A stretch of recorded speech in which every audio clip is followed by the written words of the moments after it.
Hey guys, welcome back to That Florida Feeling. How are you guys? I hope you're good. I hope you've had a fun week. I hope everybody celebrated Halloween and did their thing, ate lots of candy, saw some friends, enjoyed the fall, all the fun stuff. Thank you to everyone who interacted with my Facebook, Instagram, and Twitter pages. You guys are amazing. And apparently we all agree that the west side of Florida has better beaches. I mostly agree with you guys. I love the Panhandle though. It's just really pretty, and parts of it just seem so untouched. But yeah, Clearwater really is called Clearwater for a reason. You guys are just amazing. Thank you so much for always interacting. I really appreciate it. And for telling me what you feel is underrated in Florida. I agree definitely that the nature and the wildlife and the plants and all that stuff is just an untouched thing in Florida. It's such a pretty area, but most people just kind of flock to the theme parks and the beaches. But there's just so much more to this state. Don't forget to like, subscribe, and turn on notifications so you guys don't miss any episodes. If you have a second, please leave a 5-star review on Apple.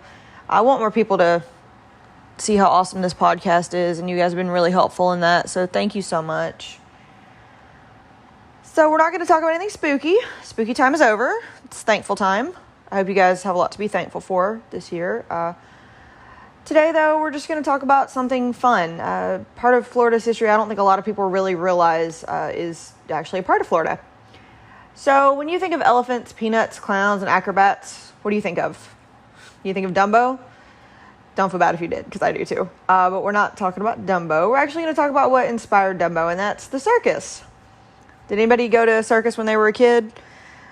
I went a couple times. I don't know if it was something I truly enjoyed, but it was definitely fun. But yeah, the circus isn't around anymore, but it's still around in Florida, believe it or not. And Florida actually has a long history involving the circus, and you can actually still see the influences of the circus in certain parts of Florida. Now, of course, Florida did not invent the circus. It was around long before it became home in Florida, but it did call it home eventually. And at one point, it was the winter home for the Ringling Brothers and Barnum and Bailey Circus. And they kind of just took over this small town and turned it into something so much more. And if you don't know what town I'm talking about Sarasota. Sarasota, Venice, that kind of area, they really have to thank the circus for some of their success in growing as a town, especially one town in particular we'll talk about. And it all started in 1927 when John Ringling moved the winter headquarters from Connecticut to Sarasota, Florida. I would agree that Sarasota is a much better place to be in the winter than Connecticut. And the move to Florida actually helped establish the area as a haven for circus performers, their families, workers, and really everybody in the circus industry. And that's really how it kind of grew that area to become much more and kind of what it is today. So let's see how this one simple move really changed one part of Florida for the better. So like I said, 1927 was when Ringling officially moved the circus winter headquarters to Florida. And it turned out to be a good move basically for everybody. Warmer weather, got to do the circus year-round in Florida. It grew the town. It brought in jobs in the economy. So that was really good for literally everybody involved, because they probably weren't making much money as a circus in the winter, because touring in the cold and the animals probably don't like that. People don't like that, so it's probably a good thing. But it took over Sarasota and that area, and the influence, like I said, spread down to Venice, and it's just more of the west coast of the state. Now, Ringling had come to Sarasota about the time that the land boom was happening, so the Sunshine State was already growing, but it wasn't really growing so much in that area. And he had really hoped to change that. He opened the winter headquarters to the public on Christmas Day in 1927. And of course, that brought with it a rush of investors, tourists, the population boom, and everything that goes with it. Now, the winter headquarters brought hundreds of thousands of tourists to the winter home of the circus, and it even became the number one attraction in the state for a while. So what did that really mean for like the town of Sarasota? Of course, it meant a lot of people. It meant a lot more tourists, building more roads, building more houses. But it was really good for the state, especially since this was the time that people were spreading out and really starting to explore Florida. But it also meant that Sarasota became a super diverse area, as many performers their families, bought homes, moved in the area, took up in the towns from Sarasota to Venice, even kind of created their own town. And the performers did this. They actually really did kind of create a town. It was already founded, but they really took it over. And you may not have heard of it. It's in the Tampa, Sarasota area. It's in Hillsborough County, which is where Tampa is. But it's Gibsonton. And Gibsonton is an unincorporated community in Hillsborough County. It's just south of Tampa on the eastern side of Tampa Bay. By the way, Tampa Bay is a body of water and not the name of the town. I feel the need to say that every time because I hear people, oh, you're from Tampa Bay. No, I do not live in a body of water. Sorry, side rant. I'm good. Back to Gibsonton. Gibsonton was actually founded in 1884 when James Gibson Sr. from Alabama moved to the area. He bought 150 acres to homestead, and of course it was along the mouth of the Alafaya River, so it did really well. He actually even built up the small town. He had two fellow people who really helped out, and that was Granville Plant and F.L. Henderson, and they built a school in the growing area and kind of got people to come and join their little community. And of course the community stayed, and it continued to grow as the circus performers came with the circus to its winter headquarters in the Tampa, Sarasota, Venice area. And the town really kind of became known as a home for the performers and their families. Such famous performers like Priscilla the Monkey Girl, Lobster Boy, a set of Siamese twins, even took up and ran a small fruit stand in the town. And all these people felt really accepted in Gibsonton. It offered great warm weather, but it also gave unique zoning laws to its circus residents. So not only did it allow them to live there, but it allowed them to keep elephants and circus trailers in their front lawns. You might even see a person training a tiger or working on their acts in their yards. And that really gave them acceptance. The town even became home to the world's strangest couple. Yes, that's officially what this couple is called. And the world's strangest couple is Al and Janine Toomey. Now, Al was 8.5 feet tall, meaning that he was one of the tallest men in the world, might still have been today. And Jeannie, on the other hand, was only 2.5 feet tall. She also went by the nickname the Half Girl, hence the world's strangest couple. And this couple was in the circus, and they made their home in Florida. Al even really took up in the area and ran a fishing camp called the Giants Camp. But that's not really all he did. He really wanted to make the town his own, so he also became the tallest police chief and the tallest fire chief in history by running both the police and the fire stations for the town. And this couple really kind of helped open the door for others to live comfortably in Gibsonton. They felt like they could live there free of judgment, especially with the other performers. The town really took to the new residents, which was really cool, and they even opened a post office that had a counter specifically for dwarfs. It was the only one that had a counter just for dwarfs. The bars welcomed their new patrons and really created an area just for them, having special seats for the fat lady and special seats for the giant and all the different performers in between. And this is really how the town earned its nickname, Showtown USA. And if you've ever been to the Tampa area and you never got to go to Gibsonton, I really recommend it. It's an interesting, really cool area where you can still see the effects of the circus on this town. People's yards still have not run down, but retired circus acts, props, rides in their yards. And it's really just a cool town that embraced its past and still lives with it to today.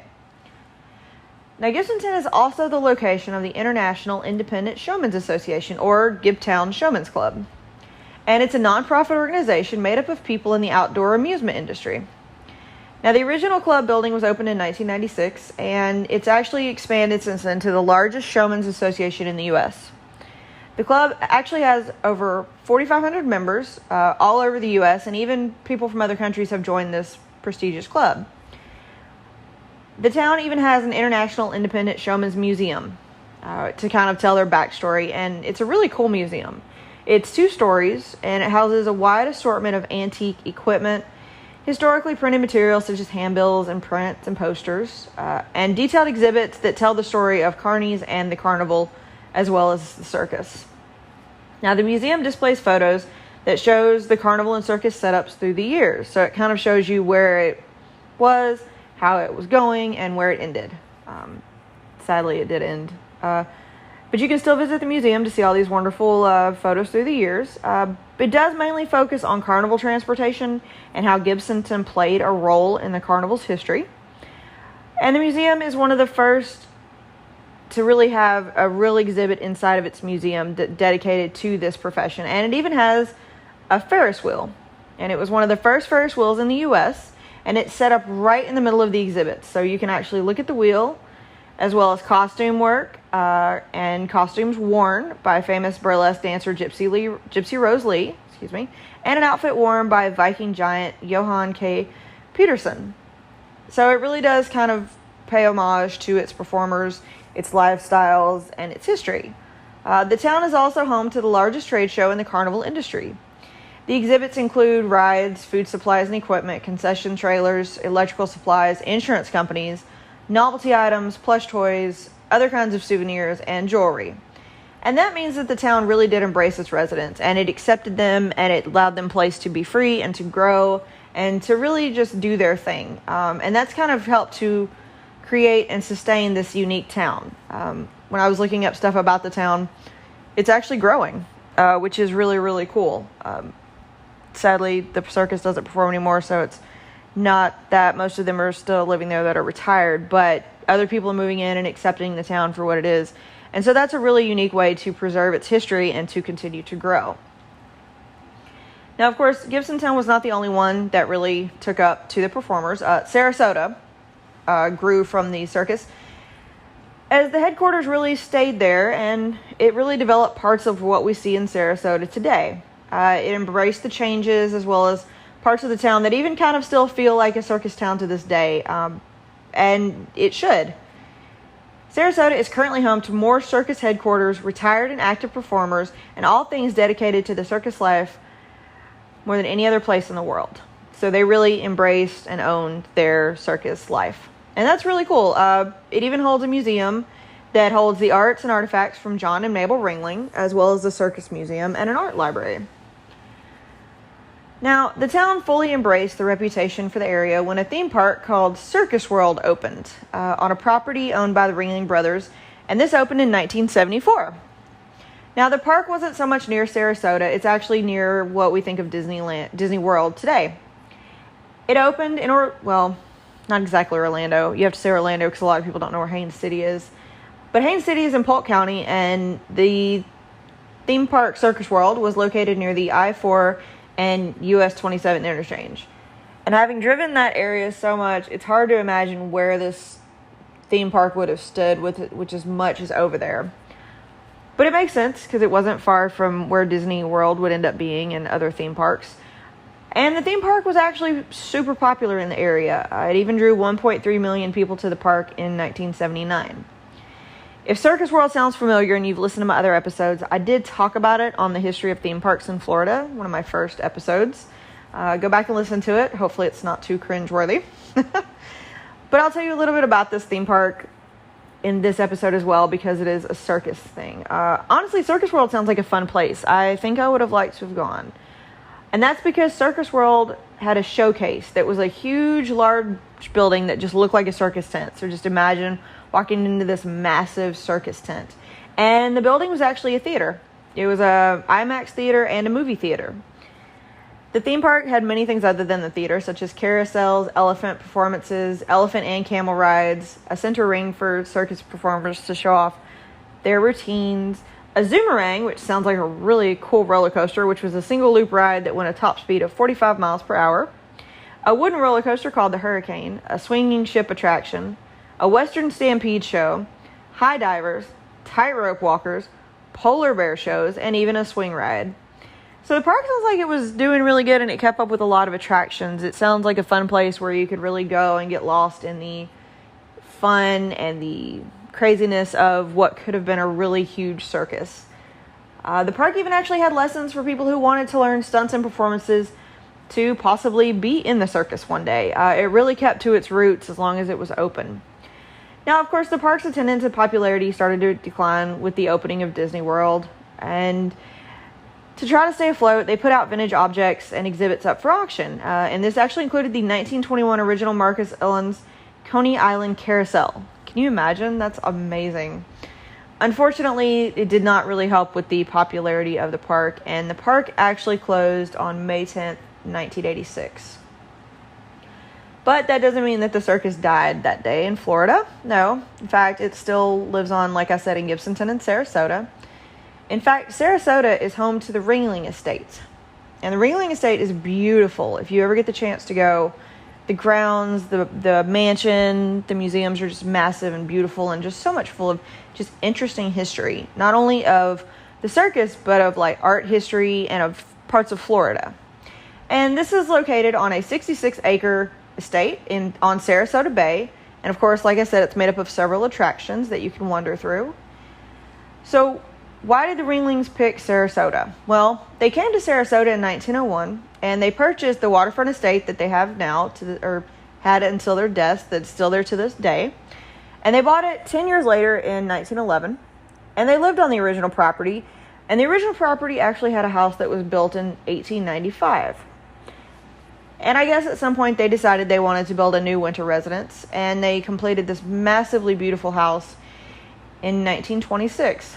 Now, the house is very unique. It's built with many different styles. Mediterranean Revival is definitely one of the styles, with huge, beautiful themed elements, massive windows and archways. And the reason they did this is because they really fell in love with the architecture of Europe when they would go over to Europe. And so they thought about bringing it back to Florida. They named the residence, and I'm not going to say this right, and unfortunately when I wrote this, I didn't realize how hard this was going to say, and so you're going to hear me butcher this many times. I apologize, but it's Ca de Zon, or I'm going to say it like that. And that's the Venetian dialect for the House of John, which makes sense because John Ringling. Now, the house gained national attention as soon as it was completed, and it was called the Venetian Palace in Florida. It's beautiful. If you Google it just to see how this monstrous, beautiful piece of architecture looks. It was even featured in magazines. Country Life magazine featured a whole piece on it in 1927. Now, the idea behind the house was meant to be an impressive place for a showcase or a show palace or entertaining, as these people were known for. And the first floor was mainly built just for the purpose of entertainment and included a reception room, a lounging room, a breakfast room, a dining room, a great hall, and even a ballroom. And just to go a step further, they even had artists paint murals for the elaborate interiors to match the elaborate exterior. Now, Mabel and John loved this home, and they even filled the home with antiques and elaborate furnishings, many of which they got from auctions from Gilded Age estates. They even claimed that the house was an homage to the Gilded Age, which, if you aren't sure what that is, Google it. You'll absolutely see the beautiful pieces of furniture and artwork and decor. And I kind of understand why they picked this. It's a beautiful time. So they loved their home, and they would go to the home every year. Unfortunately, Mabel passed only a few years after it was done in 1929. But that didn't stop John. He would go and visit, be near his wife's memory, and he passed away, unfortunately, in 1936. Ca de Zon was actually part of John's bequest to the state of Florida, along with the John and Mabel Ringling Museum of Art. And the Museum of Art we'll talk about, but it's basically a memorial art museum that was supposed to be part of their I don't know why I wrote this word, I hate saying this word, philanthropic legacy that was really meant to be their gift to the state of Florida. And the estate was given to the state of Florida with the understanding that they were never able to change the name of the museum. It should always say the Ringling Museum. And it still does to this day. The sad part about this estate was that it took a long time to settle everything with claims from the heirs, taxes, anything and everything, and people trying to get their hands on it before the state of Florida finally was able to take control of the estate. Now, what that meant for this beautiful home was that it sat uninhabited from 1936 to 1946, and some of it deteriorated due to lack of climate control. Now, they've since revamped it, fixed it up, and made sure that it looks just as good as it could, and they were actually able to open it to the public the same year they got it, in 1946, and it is officially part of the State Art Museum of Florida. Now, the house was so famous that thousands of visitors lined up on the very first day you could just to walk through this gorgeous property. And the house is still a famous roadside attraction and continues to fascinate the public to this day. And it really is just a beautiful work of architecture. I definitely recommend you guys Googling it. If you live in Florida or visiting that part of Florida, make a day trip or a weekend trip of it. You will not be disappointed. And the property was actually listed on the National Register of Historic Places as of 1982, so it is protected property. Now, the Art Museum. The Art Museum in itself is an amazing work of art. The John and Mabel Ringling Museum of Art is the official state art museum for Florida. It is also located in Sarasota on the estate grounds. It was established in 1927 as part of the Ringlings' legacy. And the museum is amazing. It is full of so many beautiful and wonderful things. It actually offers 21 galleries of European paintings as well as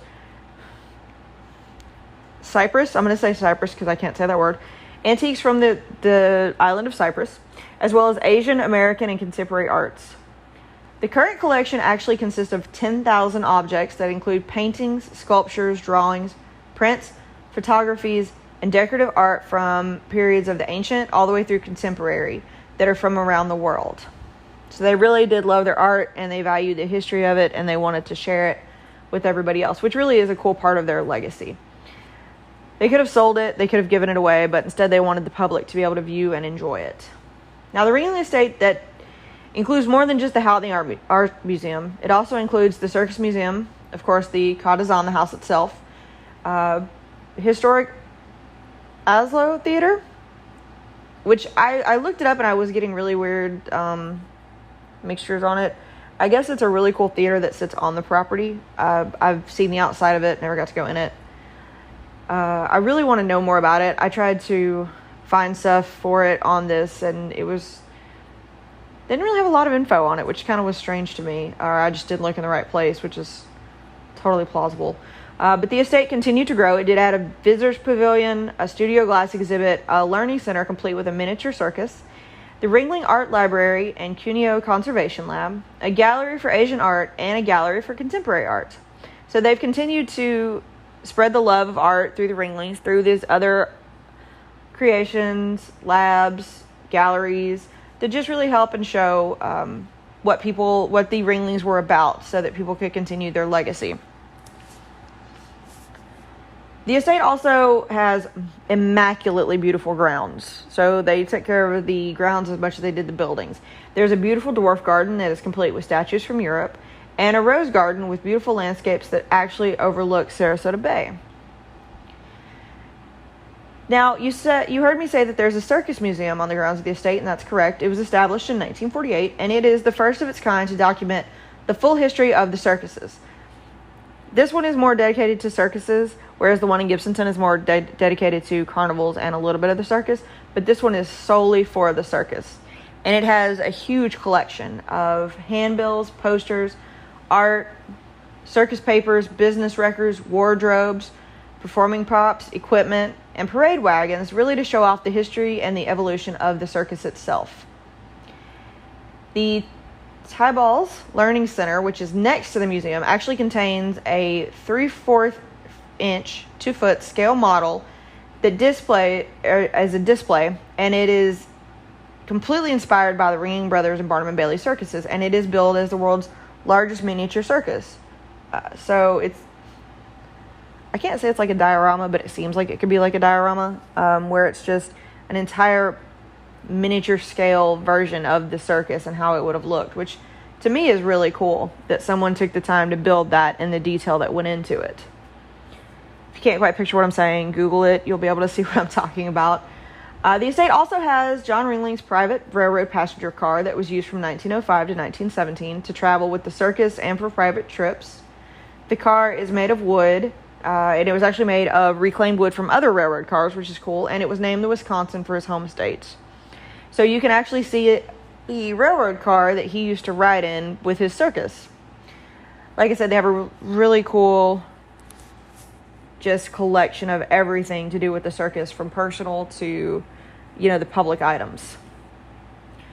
Another cool thing that sits on the estate grounds is the Ringling Art Library, and it is one of the largest reference libraries in the southeastern U.S. The library has, it's huge, it's massive, it's It's got so many collectibles.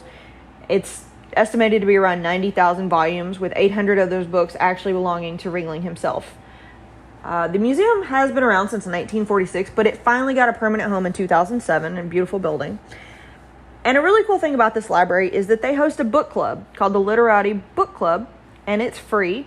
It offers 2 different meetings, one in the morning and one at night, and they discuss a book. So you not only get to visit this beautiful library, but you can discuss a book that you've possibly read or hear about one that you might want to read in the future, and it's free.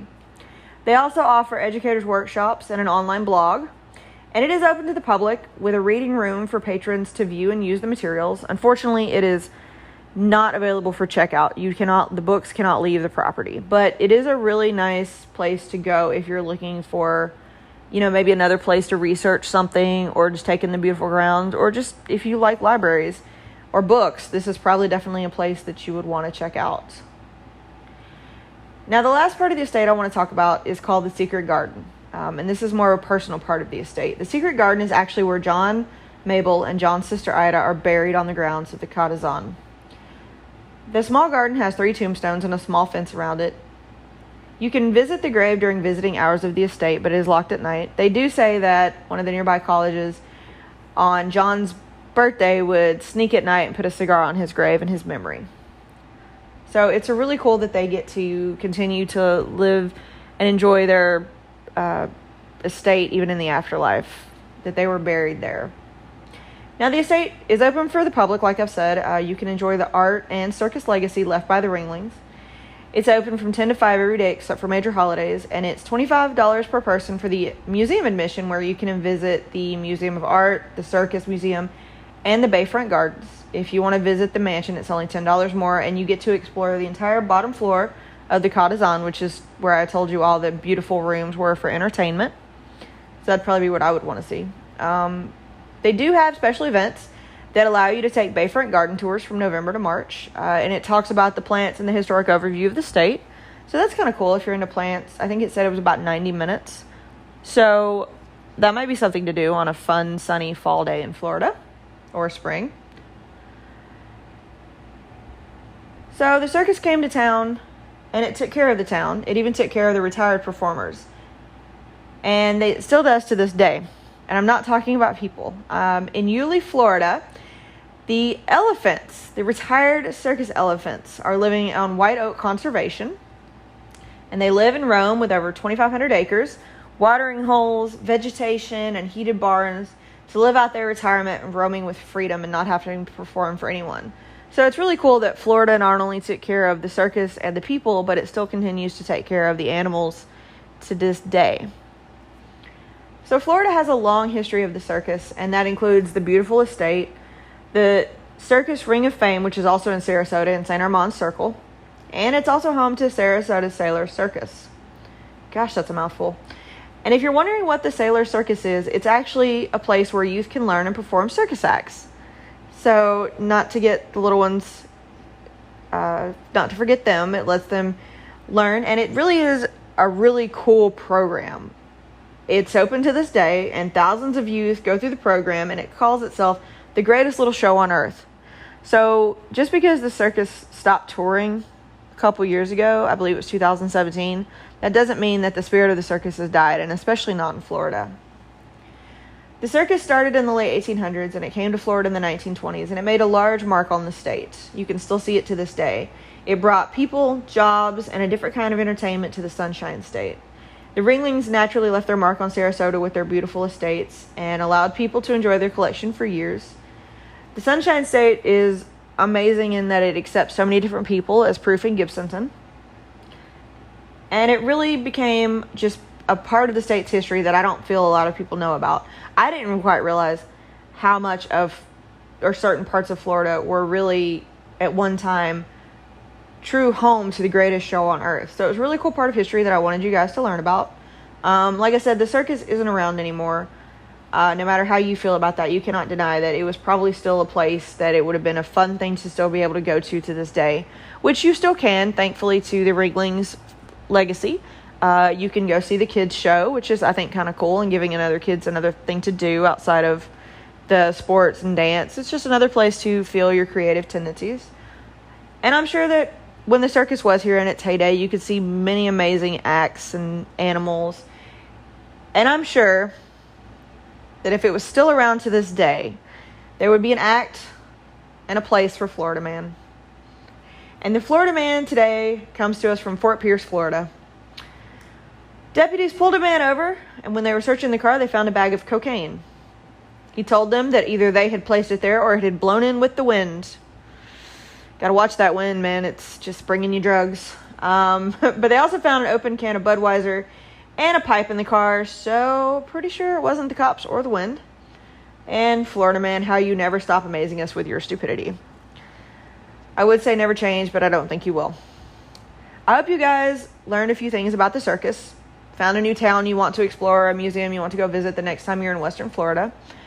I hope this was a good change from the spooky and the serial killers and the ghosts that we've been talking about. So I wanted to do something fun and lighthearted. Thank you guys for listening. Don't forget to tell people about the podcast and how amazing it is to keep this thing going as long as we can.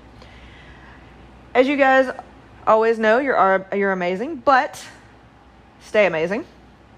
Don't forget to participate in the polls and questions on Instagram and Facebook. It's always fun to hear other people's opinions. If you have a second, that review would be appreciated.